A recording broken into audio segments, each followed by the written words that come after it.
Were you impressed with Hamas's attack? And again, even their lack of giving away the intel. I mean, we saw them move with very well trained forces. We saw them have these kind of pieces of paper they left behind, which maybe was an intelligence failure, talking about how they were going to work. They obviously were well trained, but then again, the intel didn't go by signals intelligence. It was all passed without that. And I mean, they pulled off, a pretty incredible operation. People compared some of the devastation to 9/11, but you might be able to compare also the surprise to something like 9/11 as well. It's a major mistake to compare what happened in Israel to 9/11. Totally complete. I mean, I understand that people are doing it, Brian. I understand that the US media has done it.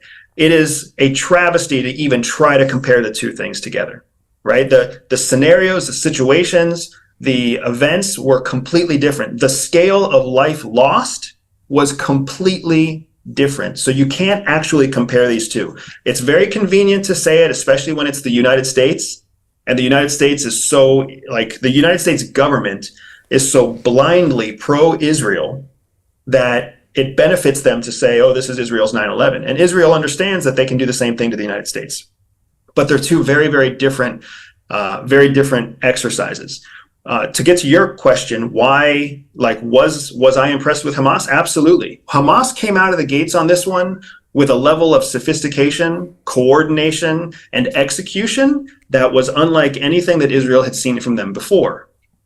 That doesn't mean that Hamas has been, diligently studying and trying to get better. It means that whoever was supporting them in a very intentional way. And that supporter is Iran, without a doubt.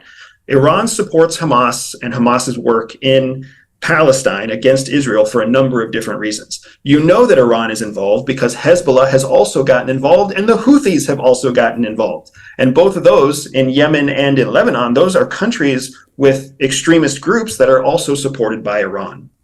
So we know that Iranian funding, Iranian training, Iranian intelligence, Iranian support, all of that was at play in the attack. But then behind Iran, we also have to understand Iran has just joined the BRICS trading bloc, Brazil, Russia, India, China, South Africa, and the larger contingent that it has grown into in the last year.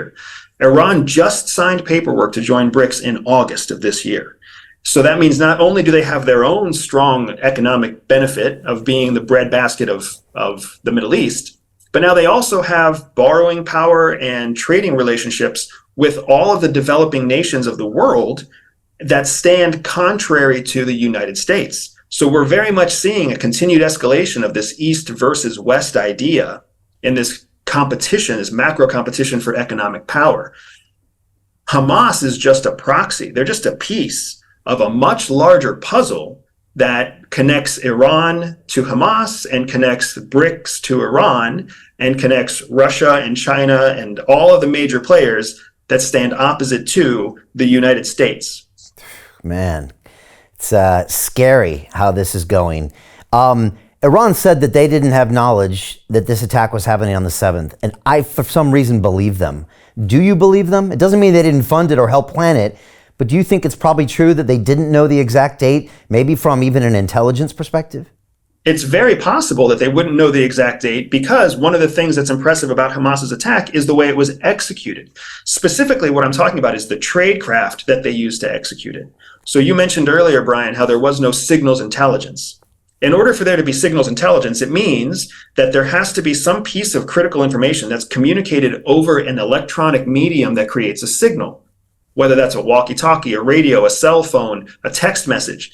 And of course, everybody understands that Israel has one of the most sophisticated signals intelligence apparatuses in the world, right? It not only does it have that over its own people, but it has that across Gaza and the West Bank. So if Hamas wanted to do anything with any hope of success, they had to have a very robust communication strategy to protect any signals intelligence.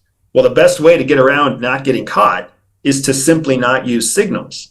So we're actually dealing with a scenario here where this entire attack could have been coordinated in live conversations where people were literally meeting in street corners on scratched pieces of paper that other people had to burn, or even paper that they would eat, or that would dissolve in water. Like, we're talking about old school sticks and bricks, real Cold War era, right? Intelligence and espionage activity. It's fascinating to think that that's what they could have been doing.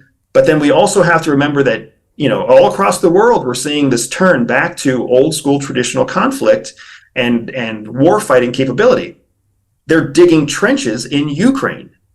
If they're digging trenches in Ukraine, we shouldn't be surprised that they're burning secret messages in Palestine. That's just the way of the world now to defeat technology. So Jim Rickards has just recorded a video that's not available to anyone in the public, and he's going to be talking about how this upcoming recession is going to be fast, it's going to be bloody, it's going to be nasty. But at the same time, he's going to show you how you can position yourself to profit from all of this chaos.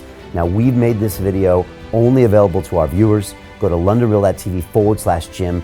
Watch that immediately. I can't say enough good things about Jim Rickards. He understands the global economic system better than any guest I've ever had on London Real. His predictions are almost uncannily true, and you can learn how to profit from his vision, from his expertise, and his understanding of economics. So go to londonreal.tv/Jim or click the link below. It's an excellent, excellent look on what's going to happen in the future and how you can position yourself to profit from that. Jim is one of the best in the business, one of my favorite guests on London Real, and he's very, very good at predicting the future and showing us all to profit from it. So click the link, and I hope you enjoy. Hey, it's Brian Rose, founder of the DeFi Academy. I've told you my 4-week crypto bootcamp is amazing, but don't take my word for it. This is what my students are saying. The DeFi Academy was an amazing experience for me. It took me totally out of my comfort zone. In this course, I was challenged, I was held accountable, and pushed to do things that honestly weren't always easy. It's been phenomenal, and I can't believe we're already up on our 4 weeks. It has flown by. Going through this DeFi accelerator by far was one of the best courses I've taken. You do this course, you really get into the nitty-gritty of the activities that will make you comfortable with decentralized finance. Thank you so much to Brian and everyone at London Real and the DeFi Academy for even putting together an amazing course like this. Anybody else that wants to do it, please sign up. It is well worth the money.